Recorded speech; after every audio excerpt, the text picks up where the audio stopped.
জান্নাতে প্রবেশ করাবে, নাউজুবিল্লাহ পড়ে।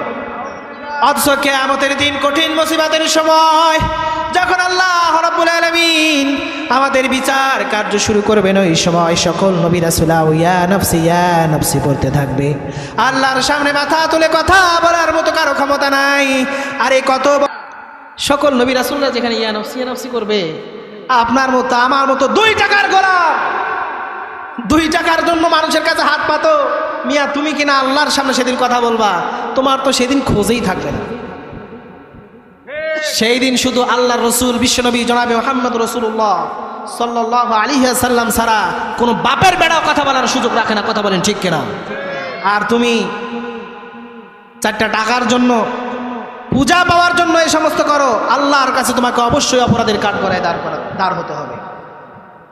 এই জন্য আল্লাহ রাব্বুল আলামিন বলেন, রহমানের বান্দার 6 নম্বর গুণ হলো ওয়াল্লাযীনা লা ইয়াদউনা মা'আল্লাহি ইলাহান আখার, তারা শুধু আল্লাহর কাছেই চায়। কার কাছে চায়?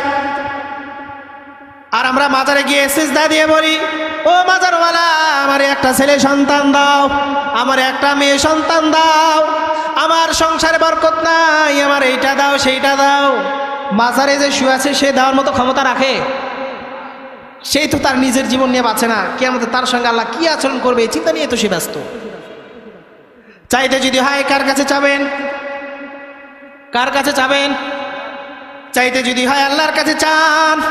আল্লাহর কাছে চাইলে আল্লাহ রাব্বুল আলামিন কাউকে 5টা ছেলে দেয়, আবার কাউকে 5টা মেয়ে দেয়, কাউকে ছেলে দেয়, কাউকে মেয়ে দেয়, আবার কাউকে ছেলেও দেয়, কাউকে মেয়েও দেয়, আবার কাউকে কিছুই। এটা দেওয়ার মালিককে? আল্লাহর কাছে চান, আল্লাহ রাব্বুল আলামিন অবশ্যই আপনার জন্য ব্যবস্থা করবেন। পৃথিবীর মানুষের কাছে চেয়ে আপনার কোনো লাভ হবে না।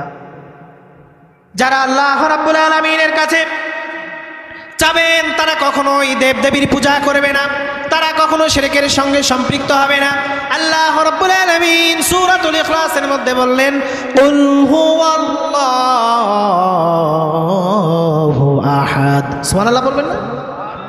আল্লাহ কয়জন? নবীকে আল্লাহ তাআলা জানিয়ে দিলেন, হে রাসূল আপনি বলেন আল্লাহ এক এবং অদ্বিতীয়। আল্লাহ এক এবং অদ্বিতীয়।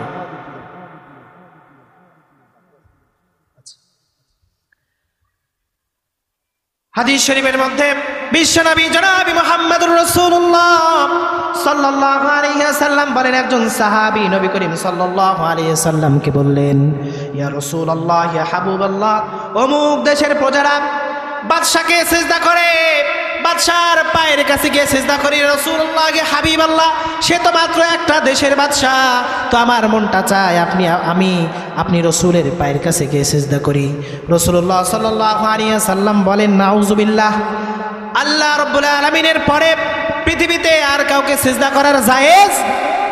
যদি সিজদা করা জায়েজ থাকতো তাহলে আমি রাসূল বলে দিতাম, প্রত্যেকটা স্ত্রী তার স্বামীর পায়ে সিজদা করো। প্রত্যেকটা স্ত্রী তার স্বামীর পায়ে সিজদা করো। এই ছাড়া কারো পায়ে সিজদা করার মতো কোনো অধিকার নাই। আর আমরা মাজারে গিয়ে সিজদা করি। আল্লাহ তাআলা আমাদেরকে বোঝার তৌফিক দান করুক, পড়েন আমিন। আল্লাহ রাব্বুল আলামিন রহমানের বান্দার 7 নম্বর গুণ সূরাতুল ফুরকানের 68 নম্বর আয়াতের মধ্যে বললেন, ওয়ালা ইয়াকতুলুনান নাফসাল্লাতী হারামাল্লাহু ইল্লা বিল হক। আল্লাহ রাব্বুল আলামিন বলেন, আল্লাহ তাআলা মানুষকে বিভিন্ন প্রাণীকে অন্যায়ভাবে হত্যা করা হারাম করে দিয়েছেন। কোনো প্রাণী বা কোনো প্রাণীকে অন্যায়ভাবে হত্যা করা যাবে না। কিন্তু কিছুদিন পূর্বে দেখলাম 16 বছর যাবত বাংলাদেশের স্বৈরা শাসক, বাংলাদেশের কত আলেম ওলামা, বাংলাদেশের কত হুজুর, বাংলাদেশের কত আলেম, বাংলাদেশের নিরাপদ কত ছাত্রদেরকে গুলি করে পাখির মতো হত্যা করেছে। অথচ আল্লাহ রাব্বুল আলামিন আল্লাহর কোন বান্দা কেন কোন প্রাণীকে অন্যায়ভাবে হত্যা করার হুকুম দেন নাই, নিষেধ করে দিয়েছেন। এর জন্য আল্লাহ রাব্বুল আলামিনের কাছে আমাদেরকে হিসাব দিতে হবে কি হবে না। তারা আয়না ঘরের মতো জায়গা বানিয়ে শাপলা চত্বরের মধ্যে গুলি করে পাখির মতো হেফাজতে ইসলামের সমস্ত সঙ্গীদেরকে গুলি করে মারলেন। আবার রাতের আধারে ট্রাকে ভরে ভরে সেগুলোকে নদীর মধ্যে ফেলেছেন। এগুলো কিয়ামতের দিন আল্লাহ দেখাবেন কি দেখাবেন না? খুব সংক্ষেপে বলছি, 8 নম্বর গুণ আল্লাহ রাব্বুল আলামিন রহমানের বান্দার 8 নম্বর গুণ সম্পর্কে বললেন, ওয়ালা ইয়াসউনুনা ওয়া মান ইয়াফআল যালিকা ইয়ালকা আসামা। আল্লাহ রাব্বুল আলামিন রহমানের বান্দার 8 নম্বর গুণ সম্পর্কে বলে দিলেন, তারা জিনা বা ব্যভিচারে লিপ্ত হবে না। আমাদের দেশে জিনা আছে না নাই? ব্যভিচার আছে না নাই? আমাদের সন্তানগুলোরে মোবাইল দিয়ে আমরা নিজের সন্তানদেরকে নষ্ট করে ফেলছি। ঘন্টার পর ঘন্টা, দিনের পর দিন, রাতের পর রাত ফোনের মধ্যে কথা বলে, জিনার মতো লিপ্ত হয়ে যায়। এই জিনার থেকে বাঁচানোর জন্য যারা জিনার থেকে বাঁচবে, আল্লাহ রাব্বুল আলামিন বলেন তারা রহমানের বান্দা হিসেবে পরকালের জন্য দুনিয়ায় থাকতে অ্যাপয়েন্টমেন্ট তৈরি করে নিলেন। রহমানের বান্দার 9 নম্বর গুণ হবেন, আল্লাহ রাব্বুল আলামিন বলেন, ওয়াল্লাযীনা লা ইয়াশহাদুনা আয-যুর। আল্লাহ রাব্বুল আলামিন বলেন তারা মিথ্যা সাক্ষ্য বা বাতিল মজলিসের মধ্যে যায় না। কিন্তু আমাদের দেশের মধ্যে মিথ্যা সাক্ষী আছে না নাই? মিথ্যা সাক্ষী নাই? কোরআনের পাখি আল্লামা দেলাওয়ার হোসেন সাঈদীকে মিথ্যা সাক্ষীর মাধ্যমে জেলখানার মধ্যে পড়ায়া 13টা বছর যাবত নির্যাতন নিপীড়নের স্টিম রোলার চালিয়ে শেষ পর্যন্ত হাসপাতালের ভিতরে নিয়ে গিয়ে সুস্থ মানুষটাকে ইনজেকশন পুশ করার মাধ্যমে নিহত করা হয়। এর জবাব আল্লাহর কাছে দিতে হবে।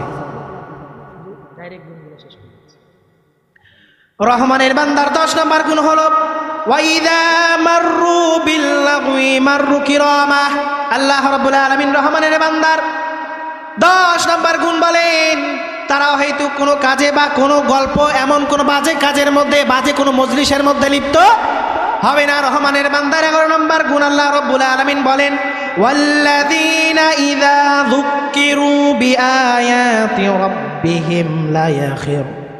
আল্লাহ রাব্বুল আলামিন বলেন তাদেরকে যখন পালনকর্তার আয়াতসমূহ বোঝানো হয়, তাদের সামনে যখন কোরআনুল কারীমের আয়াতগুলো তেলাওয়াত করা হয়, তারা শুধু শুনেই ক্ষান্ত হয় না, কতক্ষণে তারা এর উপরে আমল করতে পারে সেই দীপ্ত প্রতিজ্ঞা নিয়ে তারা সামনের দিকে অগ্রসর হয়। রহমানের বান্দার সর্বশেষ গুণ 12 নম্বর গুণ হলো, রব্বানা হাব লানা মিন আজওয়াজিনা ওয়া যুররিয়াতিনা কুররাতা আ'য়ুনিন ওয়াজআলনা লিল মুত্তাকিনা ইমামা। তারা আল্লাহ রাব্বুল আলামিনের কাছে দোয়া করবে, হে আমার রব, হে আমার মালিক, আমার ইলাহ,